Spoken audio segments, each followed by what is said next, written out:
नमस्कार दोस्तों, स्वागत है आप सभी लोगों का हमारे चैनल ट्रेडिंग विद अतुल में। आज हम बात करने वाले हैं वोडाफोन आइडिया लिमिटेड के बारे में। आपने देखा होगा कि स्टॉक है जो कि 5% तक का अपर सर्किट लगते हुए देखे जा रहे हैं इसमें, क्योंकि जिस तरीके से कंपनी ने फंड जुटाया था और अब बारी आ चुकी है यहाँ पे जो एजीआर जो ड्यू है उसके ऊपर डिसीजन आने की। अगर यहाँ पे हाई कोर्ट का डिसीजन आ जाता है एजीआर कम पे करने का, तो इस स्टॉक के लिए ही नहीं और भी जो कंपनियां जैसे भारती एयरटेल, रिलायंस जियो, सबको यहाँ पे फायदा हो सकता है। कंपनी है रिसेंटली इरेक्शन ऑफ इंडिया के साथ 5G लॉन्च करने की बात कर रही है, उस पर मुहर भी लगती हुई देखी गई है। साथ साथ हुआ क्या है कि अभी जो एफपीओ लॉन्च किया था उसके जरिए जो फंड जुटाया था उसको प्रॉपर तरीके से उसको लगाया जा रहा है बिजनेस बढ़ाने के लिए, और उसका 1 महीने का जो लॉकिंग पीरियड था वो भी खत्म हो चुका है। तो बहुत सारे लोगों के माइंड में ये था कि स्टॉक नीचे जाएगा, बट ऐसा हुआ नहीं, वहां से और भी अच्छी खरीदारी आती हुई दिखाई दे रही है। कुछ ब्रोकेज कंपनियां हैं जिन्होंने बड़े टारगेट भी दिए हैं। इसके अलावा यहाँ पे कुछ नोटिस भी आते हुए दिखाई दे रहे हैं। तो चलिए गाइस, शुरू करते हैं हम अपना वीडियो। साथ ही अगर आप लोगों को हमारे वीडियो के माध्यम से थोड़ी सी भी हेल्प हो रही हो तो प्लीज आप हमारे चैनल को सब्सक्राइब जरूर करें। फ्राइडे का मार्केट काफी अच्छा था। आप देख सकते हैं निफ्टी 50 में 42 पॉइंट्स की तेजी बनती हुई देखी गई, बैंक निफ्टी में 300 पॉइंट्स, और आईटी है जो कि इस समय सबसे ज्यादा टूटता हुआ दिखाई दे रहा है। ये एक बहुत बड़ा मौका है कि अच्छे अच्छे आईटी स्टॉक को चुन के वहां पे इन्वेस्ट किया जाए। स्मॉल कैप के इंडेक्स ने मारी है यहाँ पे 350 पॉइंट्स की बाजी। क्या है कि अब आने वाले इलेक्शन के रिजल्ट 4 या 5 तारीख को आएंगे, उसके पहले मार्केट काफी करेक्ट हो चुका है। अभी जैसे कि हमने देखा था कि 22,900 के आसपास तक भी पहुंच गया था, वहां से करेक्शन आई है। अब रिजल्ट के बाद यहाँ पे बड़ा मूव ऊपर की तरफ और नीचे की तरफ दिखाई देगा। फ्राइडे का मार्केट काफी ठीक ठाक था। आप देख सकते हैं कि लगभग लगभग 218 करोड़ का यहाँ पे वॉल्यूम दिखाई दिया है। इतना वॉल्यूम आपको 1 महीने के अंदर भी नहीं दिखाई दिया होगा। बात करें यहाँ पे अगर हम प्राइस परफॉर्मेंस के बारे में, तो स्टॉक है जो कि 1 साल के अंदर 100% से ज़्यादा की रिटर्न दिखा चुका है। बट अभी रिसेंटली जिस तरीके से एफयू के जरिए फंड जुटाया है और साथ साथ इलेक्शन के बाद और भी फंड जुटाने की बात कही जा रही है।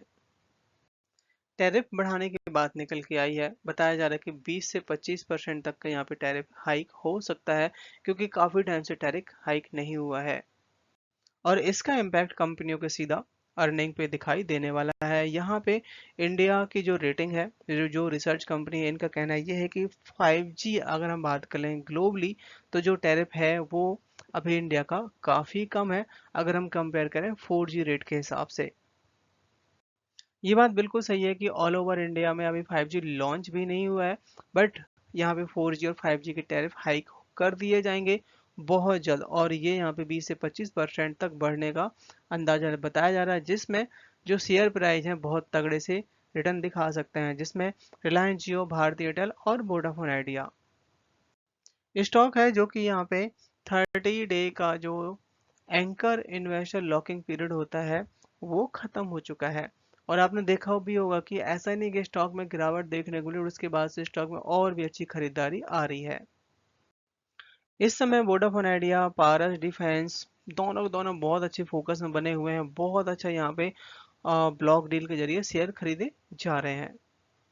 अगर हम सीधा सीधा वोडाफोन आइडिया के बारे में बात की जाए, तो यहाँ पे 370 करोड़ का शेयर का वॉल्यूम दिखाई दिया है और स्टॉक है जो कि 50 से 200 एमा के ऊपर निकल चुका है। बहुत सारे ब्रोकर्स का तो मानना ये भी है कि बहुत जल्दी ये 20 लेवल भी टच कर सकता है, जिस तरीके से इसमें तेजी बन रही है। स्टॉक है जो कि डबल टॉप बना चुका है 18.5 रुपए का, वहां से ही बार बार नीचे आया है। तो आप देख सकते हैं कि अगर एज या ड्यू के डिसीजन आ जाते हैं तो बहुत जल्दी स्टॉक आपको 20 और 18 के भी लेवल दिखा सकता है। कंपनी को यहाँ पे कुछ नोटिस आते हुए देखे जा रहे हैं गुजरात गवर्नमेंट की तरफ से, और कंपनी को यहाँ पे करीबन 2,12,50,000 तक का यहाँ पे नोटिस जारी होता हुआ दिखाई दिया है। यूएस ब्रोकेज यूबीएस ने यहाँ पे 70 से 80% की अपसाइड की बात कही है, जिस तरीके से यहाँ पे प्लानिंग कर रही है मैनेजमेंट। पहले इस स्टॉक में जितनी भी ब्रोकेज थी सारी की सारी डाउनग्रेड ही कर रही थी, बट अब यहाँ पे 4 से 5 ऐसी ब्रोकेज हैं जिन्होंने यहाँ पे बाइंग की रिकमेंडेशन दी है और काफी अच्छे रिटर्न की भी बात कही जा रही है। यूबीएस ने यहाँ पे 12 महीनों में 18 रुपए के टारगेट की बात कही गई है। 15 रुपए तो अभी पहुंच गया, बड़े आराम से 18 रुपए जा सकता है अगर कुछ और भी अच्छी न्यूज आ जाती है, क्योंकि बताया जा रहा है कि 70 से 80% यहाँ पे अपसाइड देखने को मिल सकती है। जिस तरीके से गवर्नमेंट यहाँ पे रिलीफ भी आ सकता है, अगर एजीआरडी पे रिलीफ आ जाता है तो फिर ये स्टॉक बहुत अच्छे रिटर्न दिखाएगा। वोडाफोन आइडिया की तरफ से यह अप्रूवल आया था कि 35,000 करोड़ का फंड जुटाया जाएगा, जिसमें 20,000 करोड़ का फंड तो जुटा लिया गया, बट बचता है 15,000 करोड़। उसके लिए वोडाफोन आइडिया की मैनेजमेंट प्लान कर रही है कि इलेक्शन के जो रिजल्ट आएंगे उसके बाद प्लान किया जाएगा। सो यहाँ पे क्या है कि कंपनी का उधारी बहुत सारी है, एजीआर बहुत ज़्यादा ड्यू है। तो अगर ये सेम गवर्नमेंट रहने वाली है तो यहाँ पे जो इक्विटी है, जो कि एजीआर ड्यू है, वो इक्विटी में कन्वर्ट कर लिए जाएंगे और गवर्नमेंट का स्टेक यहाँ पे और ज़्यादा बढ़ सकता है, जिस तरीके से रिपोर्ट आई है। बट अगर यहाँ पे गवर्नमेंट बदलती है तो फिर थोड़ी सी यहाँ पे दिक्कत हो सकती है।